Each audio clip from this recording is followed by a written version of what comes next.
रसना को पवित्र करना होगा। तो सवेरे उठकर किनका चिंतन करें, किनका स्मरण करें, किनका सुमिरन करें? तो जो विधि जानते हैं, जिन्होंने सुमिरन का भेद जान लिया है, तो सवेरे उठते ही आप स्वस्थ हैं। अगर आपको निवृत्त होना है नित्य क्रिया से तो निवृत्त हो जाइए, नहीं तो हाथ पैर धो करके, हाथ मुंह धो करके, हाथ मुंह पैर धोकर अब बैठ जाइए। कभी कभी लोग कहते ठंडा है महाराज, धोएं कि नहीं धोएं, ऐसे बैठ जाएं।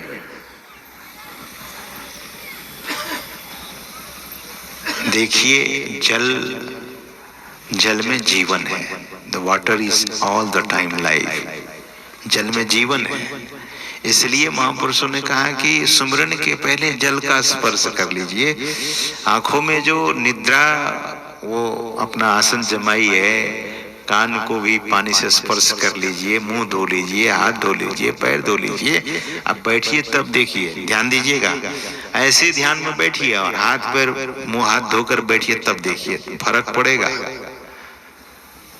तो सवेरे क्या करना है? सदगुरु महाराज कहते हैं कि कर सत्संग सवेरे। तो अमृत बेला में उठिए। समय की खोज की गई है ऋषियों के द्वारा, मनुष्यों के द्वारा, महापुरुषों के द्वारा, सदगुरुओं के द्वारा समय निर्धारित किया गया है। जैसे हम आप देखते नहीं है कि ट्रेन चलने का भी समय निर्धारित है, एरोप्लेन फ्लाइट्स का भी समय निर्धारित होता है, और बस भी समय से खुलता है, ऑफिस और दफ्तर समय से खुलता है। सब कुछ के लिए समय है, भजन के लिए भी समय है, ध्यान के लिए भी समय है।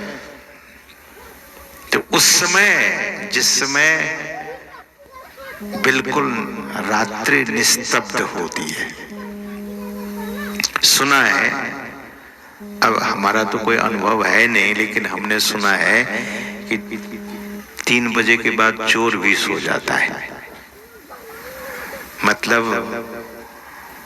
स्तब्ध रात्रि रहती है, रात्रि का अंतिम पहर होता है।